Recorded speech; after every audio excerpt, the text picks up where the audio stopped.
What is up, guys? It's Superken for Superken Gaming from the channel. Please subscribe, leave a comment, saying hi, thumbs up. If you like the video already, share this video with friends, and welcome to Hidden Gems for August 2021. Hidden Gems is when I give you 5 games that you may or may not have heard of that are worth checking out. They're worth playing, and I feel like in one way or another they're not getting enough attention. So let's start out with number 5. The number 5 hidden gem of August 2021 is Lost at Sea.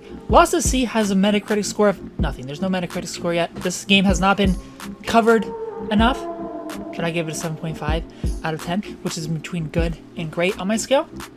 Lost at Sea, you're this woman who's dealing with a loss, so you go to this island, and there'll be like little memories, and you go out and do like little mini games, and you get an item and come back, and it gives more story. It's a really unique game. This is probably, graphics wise, this game doesn't look all that great. It's very blown out, and there's no way to adjust contrast or brightness or like anything in the settings, but it's super blown out. But I enjoyed it. You know, the mini games aren't mind-blowing. You know, there's one where you'll be just rising a bunch of balloons. There's one where you're like leading an orb of light through these brick walls. It's a nice little storytelling game, and you know, if you love those walking simulator type games, you know, it's a quick 2 hours or so.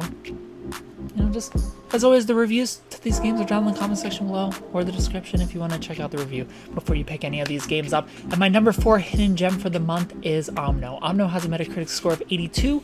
I gave it an 8 out of 10. Omno is the most beautiful game of this hidden gem list. It reminds me of something that game company would make. In a way, it's kind of like Sky Children of the Light.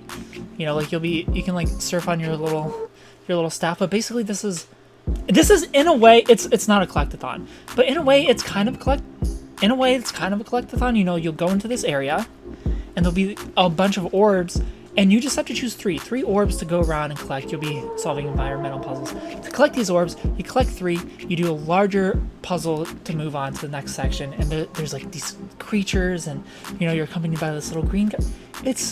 It's such a beautiful and such a cute game, and I highly recommend Omno, especially if you're into, you know, 3D platforming environmental kind of puzzles. Again, this game is the most beautiful game I've played since, I don't know, I can remember probably Ratchet & Clank. This is the most beautiful game since Ratchet & Clank. The number 3 hidden gem of the month is Ayo the Clown. Ayo the Clown has a Metacritic score of 80. I gave it a 7 out of 10, which is good on my scale. By the way, 8 is great for Omno. Ayo the Clown, good.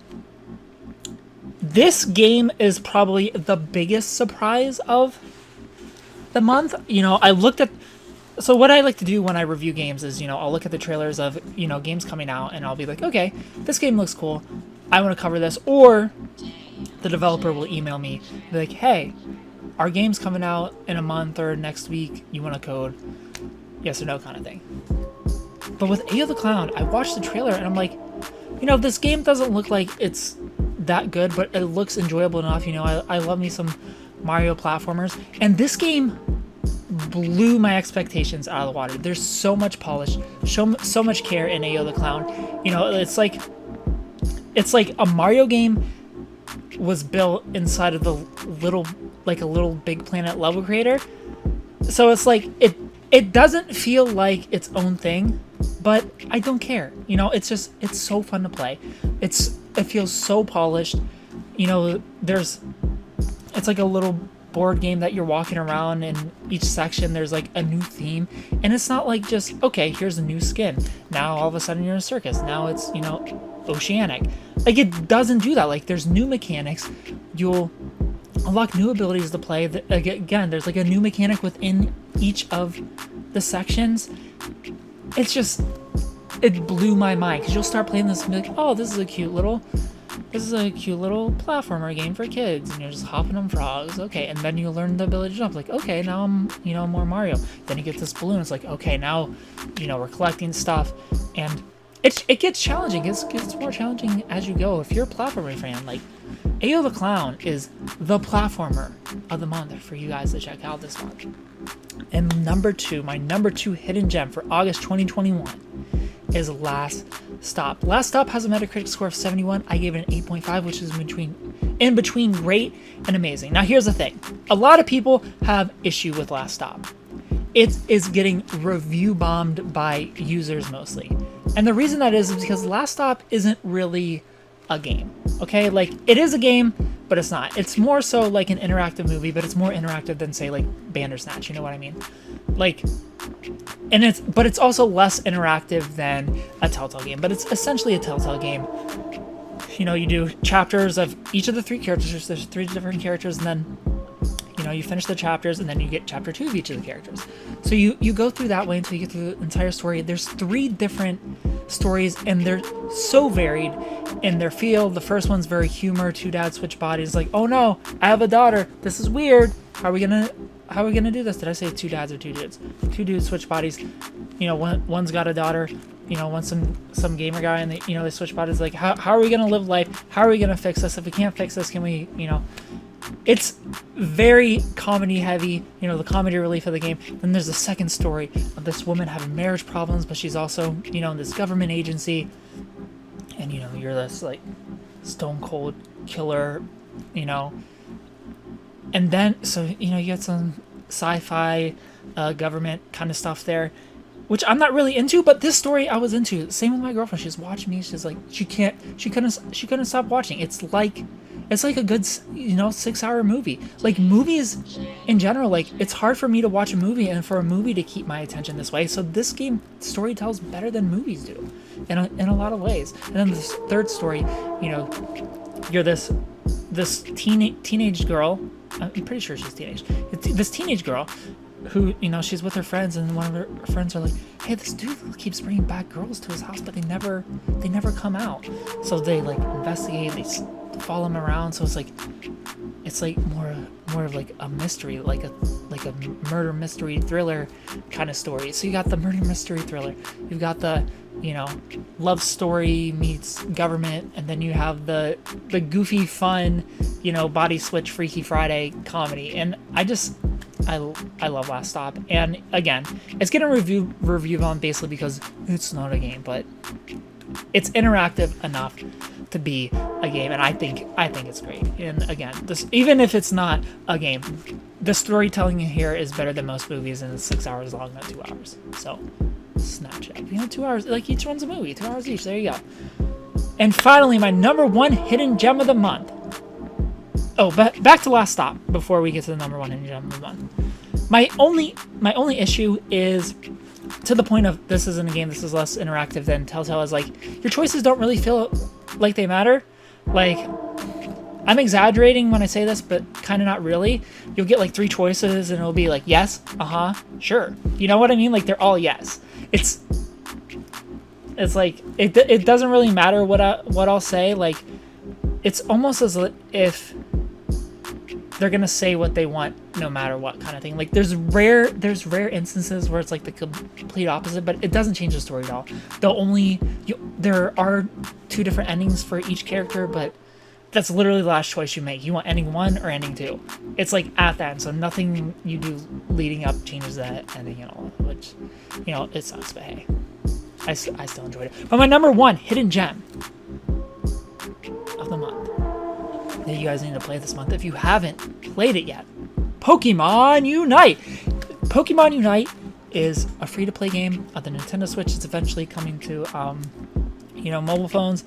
And that being said, it feels very free-to-play. There is a progression wall that smacks you, but for the time being, you can unlock, you know, a handful of Pokemon very naturally. I can't think off the top of my head. I think I have about 6 or 7 unlocked, you know, and that's from doing daily challenges, just playing naturally. I'm not sitting here grinding, because if you do, it's going to take hours upon hours. You know, you only get you get 20 coins for a loss and like 40 for a win. And, you know, daily challenges, you can only earn another like 80 coins for like, before you max out how many coins you can earn a day from doing challenges. Otherwise, it's just going to be playing. And it's like, okay, but what does that mean? Well, the most expensive Pokemon are about 10,000. So let's just say we've got 10,000 and you got 10,000 coins. And let's just pretend you win every single battle. So 10,000 divided by 40. So I'm not going to even include the daily battle because you're not going to win every single one. You know, there's going to be somewhere you're going to 20. So we'll just throw in the daily challenge bonus coins that you get in there and pretend you win every single time. That is 250 matches that you have to play. Multiply that by 10 minutes. That's 2,500 minutes. Divide that by 60 minutes. 42 hours to unlock one Pokemon. You have to play this game for 42 hours to unlock one Pokemon. Right now I have about 9,000 coins. Again, like unlocking, 5, 6, 7 naturally doing challenges. Because, they give you like 3 in the first 14 days. And there's the 4th one that you can unlock. You have 21 days to unlock him. He's the one with the, look, I'm very Gen 1, Gen 2. He's got like a big shell, like a rock. I don't know. He's like a crustacean looking thing. He's definitely not from Gen 1 or Gen 2. But